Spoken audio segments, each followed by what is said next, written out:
नमस्कार साथियों, infusion notes के ऑनलाइन प्लेटफॉर्म पे आपका स्वागत है। जैसा कि आपको पता है, अपनी लास्ट राजस्थान करंट अफेयर की क्लास 28 अक्टूबर को हुई थी। 28 अक्टूबर के बाद में दीपावली आ गई। उम्मीद करता हूँ आप सबने अच्छे से दीपावली के त्यौहार को सेलिब्रेट किया होगा। अब अगली दीपावली तक बहुत सारे एग्जाम हैं। आरएस का एग्जाम है, फर्स्ट ग्रेड की भी वैकेंसी आ गई है, सेकंड ग्रेड की वैकेंसी आने वाली है, रीट की वैकेंसी भी अगले महीने में आ जाएगी। इसके अलावा पशु परिचर का दिसंबर में एग्जाम है, पटवार, ग्राम सेवक, लेब असिस्टेंट, सारे एग्जाम आ गए हैं। आप राजस्थान में कोई से भी एग्जाम की तैयारी कर सकते हो। सारे एग्जाम सभी एक साल में होने हैं। अगर अगली दीपावली इससे भी अच्छी मनानी है तो अभी से तैयारी में लग जाओ। एक साल अच्छे से मेहनत कर लो, सरकारी नौकरी लग जाएगी। इससे अच्छा मौका आपके जीवन में नहीं आएगा। उसमें हम किस प्रकार सहयोग करेंगे, तो मैं आपको जिस प्रकार पहले प्रतिदिन डेली राजस्थान करंट अफेयर की क्लास प्रोवाइड करवाता हूं, जिसके अंदर प्रत्येक चीज को अपन डिटेल एनालिसिस और स्टैटिक्स जीके के साथ सूजस का सार पढ़ते हैं, उसी तरीके से आगे भी एक साल तक अपन डेली सूजस का सार पढ़ेंगे, डेली राजस्थान का करंट अफेयर पढ़ेंगे। उसके आसपास की जो भी इंपॉर्टेंट चीजें होगी वो सारी मैं आपको बताऊंगा। इसके अलावा इंडिया करंट अफेयर की भी अपनी एक क्लास होती है और नोट्स वगैरह, ये पीडीएफ वगैरह सारी चर्चा अपन इस क्लास में करेंगे। चलिए पहले अपन क्लास को शुरू कर देते हैं। आज अपन 29 अक्टूबर से लेकर 5 नवंबर 2024 तक के मोस्ट इंपोर्टेंट करंट अफेयर को इस क्लास में कवर करने वाले हैं। पहला क्वेश्चन क्या है? बठिंडा। बठिंडा कहां पर है भाई? पंजाब में। बठिंडा में आयोजित 43वीं नॉर्थ जोन शूटिंग चैंपियनशिप में हर्षवर्धन सिंह ने किस प्रकार की शूटिंग में पदक जीते हैं? इन्होंने 2 कांस्य पदक जीते थे। क्या जीते थे? 2 कांस्य पदक।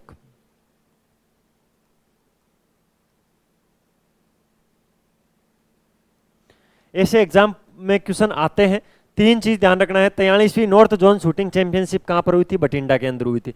राजस्थान के किस खिलाड़ी ने शूटिंग में 2 पदक जीते थे? हर्षवर्धन सिंह ने। अब किस प्रकार के शूटिंग में पदक जीते थे? तो स्किट। स्किट के अंदर किसने? स्किट। ऑप्शन नंबर 3 इसके अंदर राइट ऑप्शन है। अगले क्वेश्चन पे चलते हैं।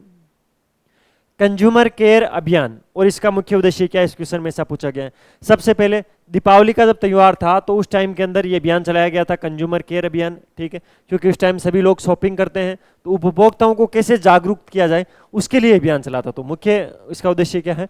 उपभोक्ताओं के हितों का संरक्षण करना। ऑप्शन नंबर 2 इसके अंदर राइट ऑप्शन है। अब बड़ी बड़ी बात यह है कि कंज्यूमर केयर अभियान है, उसकी शुरुआत कब हुई थी? 21 अक्टूबर को हुई थी। कब हुई थी? 21 अक्टूबर, आपको याद रखना है। 21 अक्टूबर से कब तक चला सर? ये 30 अक्टूबर तक चला था। 21 अक्टूबर से 30 अक्टूबर तक कंज्यूमर केयर अभियान चला था।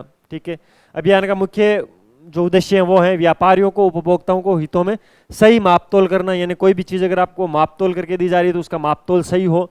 ठीक है, वो एक्सपायरी डेट नहीं निकली हो, उसकी रेट उसकी सही लगे, एमआरपी उसकी सही लगे, उन सब के लिए अभियान चला था। ठीक है, यानी मोटा मोटी उपभोक्ताओं को उनके अधिकारों के प्रति जागरूक करने के लिए इसको चलाया गया था। ठीक है, और वर्तमान के अंदर खाद्य नागरिक आपूर्ति उपभोक्ता मामले के मंत्री कौन है विभाग के? तो सुमित गोदारा। कौन है? सुमित गोदारा।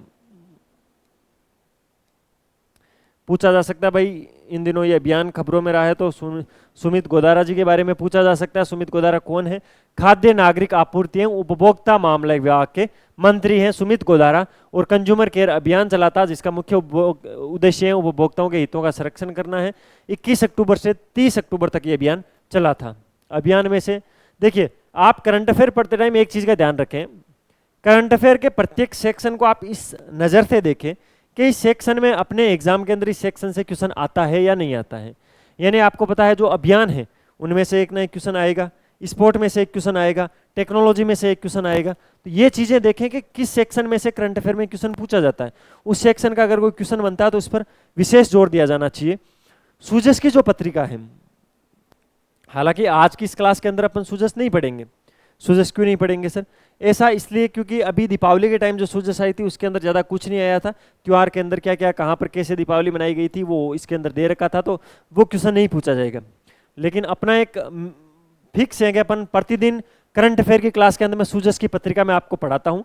कल से वापस प्रतिदिन क्लास मिलेगी और उस क्लास के अंदर सूजस के सार की पत्रिका मिलेगी। अब देखिए, दीपावली की छुट्टियां थी, दीपावली आपने भी अच्छे से एंजॉय की, मैंने भी अच्छे से एंजॉय की, तो मैं भी अपने घर पे था तो इस वजह से क्लास नहीं ले पाया था।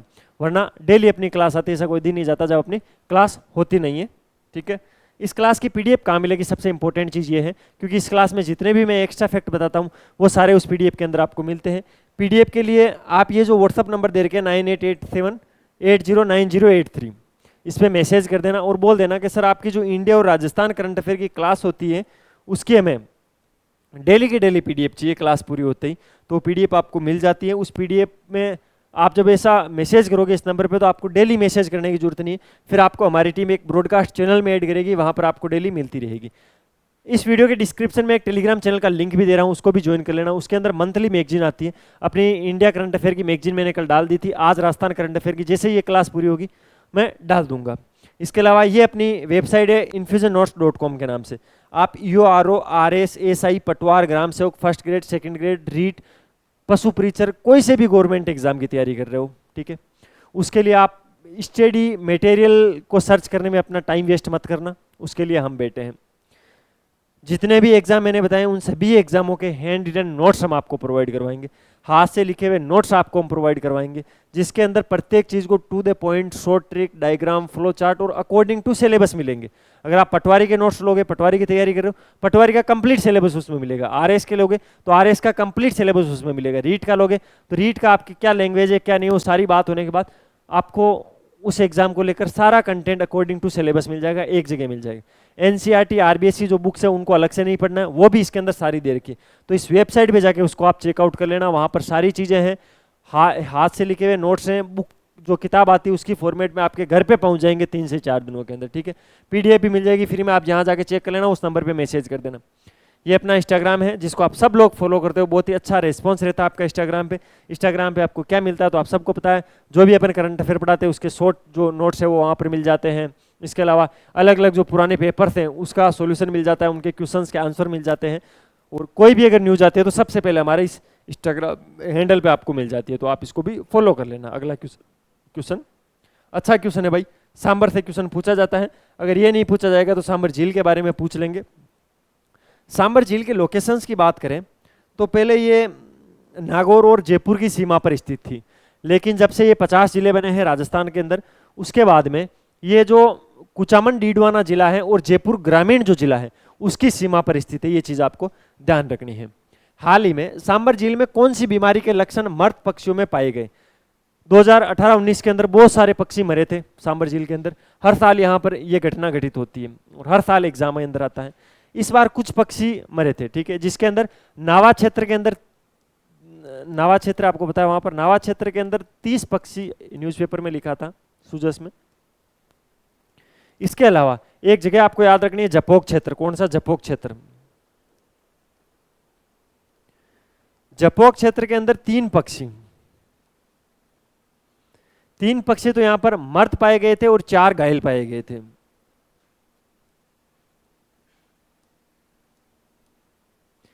इन 2 क्षेत्रों पर यह घटनाएं घटित हुई थी। एक तो नावा क्षेत्र के अंदर 30 पक्षी और जपोक क्षेत्र के अंदर 3 पक्षी मर्द और 4 घायल। ये एग्जाम में नहीं पूछा जाएगा, पहले बताता हूं, आपको याद रखने के उद्देश्य से मैं आपको बता रहा हूं, आपको याद रखना है, ठीक है। सांबर झील के अंदर अभी पिछले कुछ दिनों पहले ही दीपावली के आसपास ये चीज सामने आई थी कि तब वहां पर पता किया गया भाई ये पक्षी क्यों मर रहे हैं, तो वहां पर एक बीमारी का पता लगा, वो थी बोटुलिज्म बीमारी। कौन सी? बोटुलिज्म बीमारी। क्वेश्चन एज ए टीज यही पूछा जाएगा, अगर एग्जाम में क्वेश्चन बनता है तो क्वेश्चन यही बनता है। अदरवाइज फिर स्टैटिक्स जीके में सांबर के बारे में पूछा जा सकता है। क्वेश्चन अगर एग्जाम में बनेगा तो एज ए टीज यही बनेगा, इस चीज का विशेष ध्यान रखना है, ठीक है। बोटुलिज्म बीमारी के बारे में, नावा क्षेत्र के अंदर 30 पक्षी, जपोक क्षेत्र के अंदर 3 पक्षी मर्द और 4 पक्षी घायल मिले थे। उसके बाद ये खबरों में आया था, फिर पता लगा यहाँ पर बोटुलिज्म बीमारी हो गई है, ठीक है। अगला क्वेश्चन, राजस्थान के किस जिले में सार्वजनिक सौर्य कॉरिडोर का निर्माण किया जा रहा है? सबसे पहले तो ये सार्वजनिक सौर्य कॉरिडोर है क्या, इसमें किया जाएगा? तो ये 2 चरणों में पूरा होगा सार्वजनिक सौर्य कॉरिडोर, ठीक है। ये पाली जिले के नाडोल के अंदर ये बन रहा है। कहां पर बन रहा है? नाडोल पाली के अंदर बन रहा है। ऑप्शन नंबर 2 इसके अंदर राइट ऑप्शन है। इसके अंदर होगा क्या, जो राजस्थान के इतिहास के योद्धा है, महापुरुष है, उनकी आदमकद और अश्वरूढ़ मूर्तियों का निर्माण किया जाएगा। यहाँ पर प्रतिमाएं लगाई जाएगी, ठीक है। किन की लगाई जाएगी? तो जो पुराने अपने राजस्थान के योद्धा हैं, महापुरुष है, उनकी कैसी मूर्तियां? आदमकद और अश्वरूढ़, यानी घोड़े पर बैठे हुए उनकी मूर्तियां लगाई जाएगी।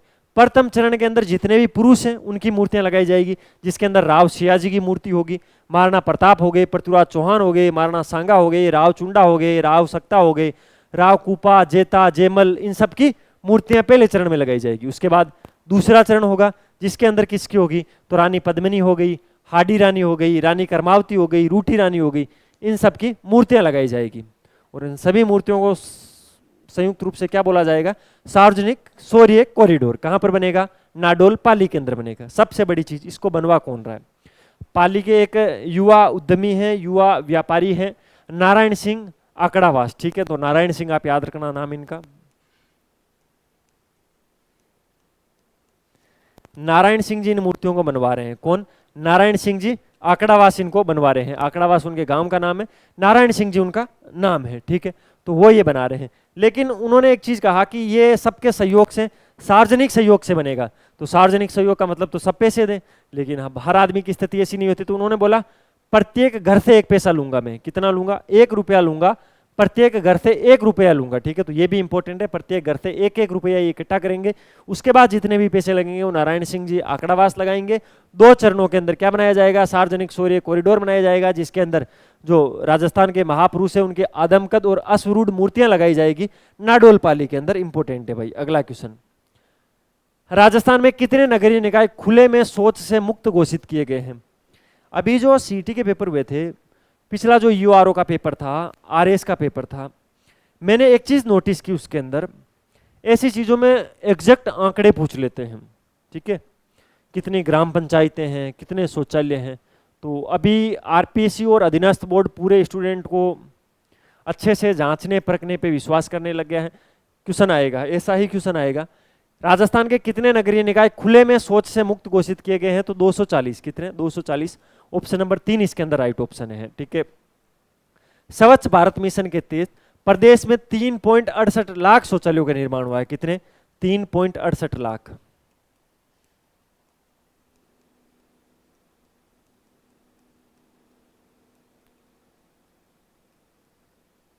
इंपॉर्टेंट चीज, कितने, 3.68 लाख शौचालयों का निर्माण हुआ है स्वच्छ भारत मिशन के तहत। राज्य के 240 जो नगरीय निकाय हैं वो खुले में शौच से मुक्त हो गए हैं। तो ये 240 यहाँ पर इफेक्ट लिखा हुआ है।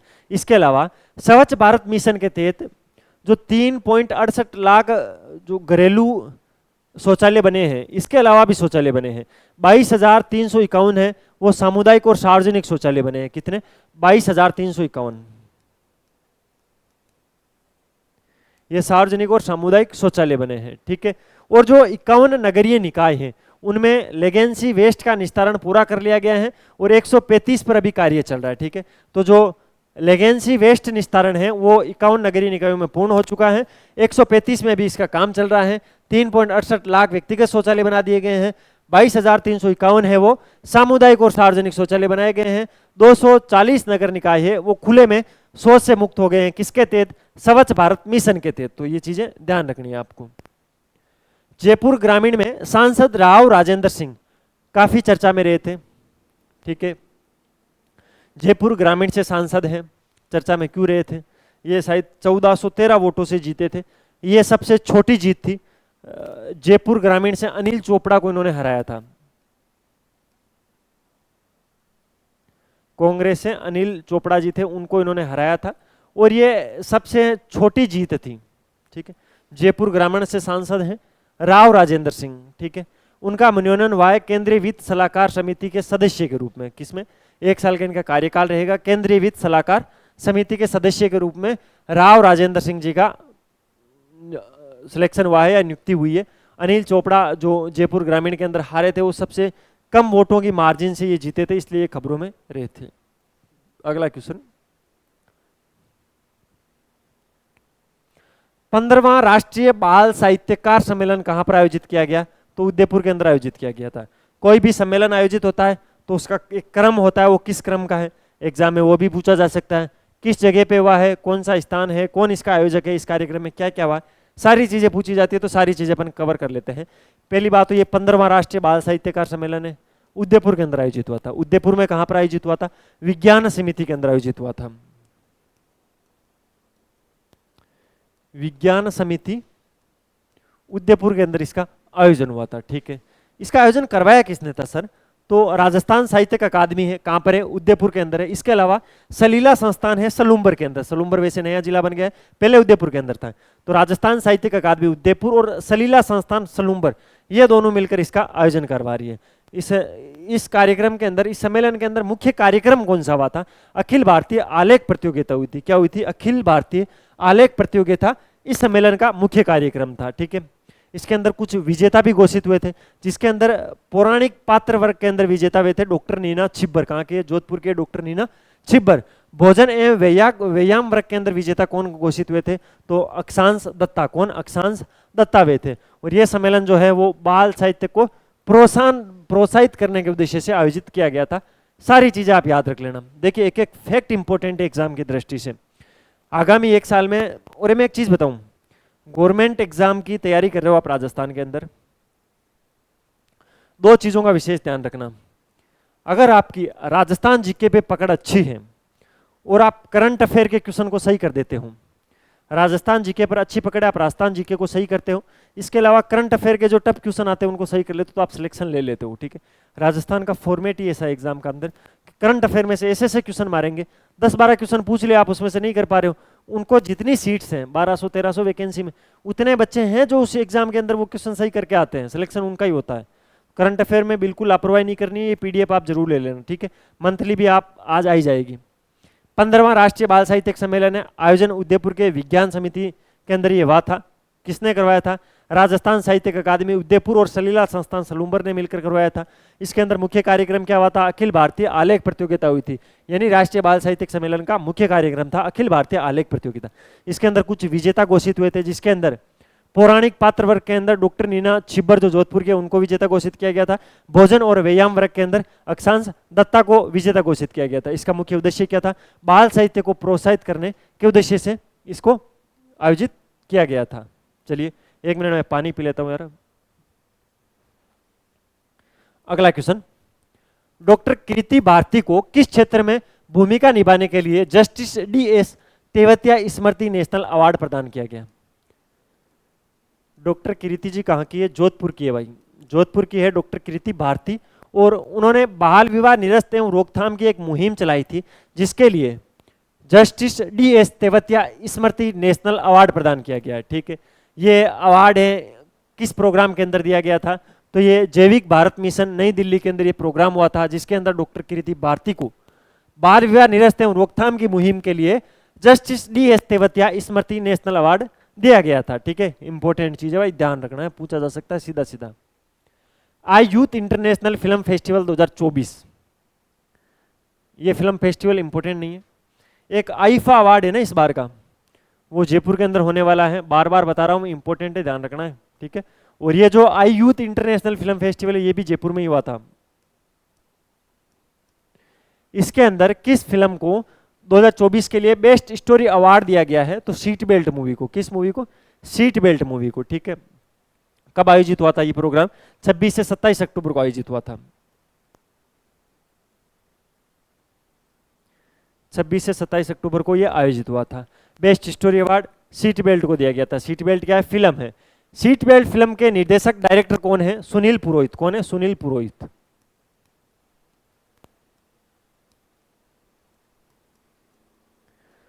सुनील पुरोहित जी ने सीट बेल्ट मूवी का डायरेक्शन किया था, डायरेक्टर थे। ठीक है, और ये इस फिल्म के अंदर क्या है? सीट बेल्ट की स्क्रीनिंग की जाएगी। सीट बेल्ट के फायदे क्या है? इस फिल्म से समाज को एक महत्वपूर्ण संदेश मिला, जिसके कारण दर्शकों ने इसकी प्रशंसा की, और लास्ट में इसको आई यूथ इंटरनेशनल फिल्म फेस्टिवल के अंदर बेस्ट स्टोरी अवार्ड दे दिया गया भाई।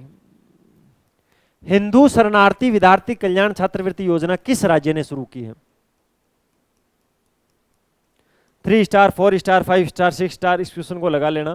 आगामी एक साल में जो भी एग्जाम होगा उसके अंदर ये क्वेश्चन सीधी सीधी बात है आएगा भाई। ठीक है, क्वेश्चन इंपॉर्टेंट योजना है, पहली बार ऐसा किया है राजस्थान सरकार ने। किसने? राजस्थान सरकार ने। ऑप्शन नंबर 2 इसके अंदर राइट है। हिंदू शरणार्थी विद्यार्थी कल्याण छात्रवृत्ति योजना है, वो राजस्थान सरकार ने शुरू की है। ठीक है, पहली बार हिंदू शरणार्थियों के लिए ये एक विद्यार्थी कल्याण छात्रवृत्ति योजना राजस्थान सरकार ने शुरू की है। इसकी घोषणा किसने की थी? तो मदन दिलावर जी ने। ये कौन है सर? मदन दिलावर जी जानते हो सब, आप खूब रील देखते हो। ये वर्तमान में राजस्थान के शिक्षा मंत्री हैं भाई। शिक्षा मंत्री मदन दिलावर जी ने इसकी घोषणा की, इस योजना की। ठीक है, होगा क्या इसके अंदर? इसके अंदर कक्षा 6 से 12 तक के जो विद्यार्थी हैं उनको छात्रवृत्ति प्रदान की जाएगी।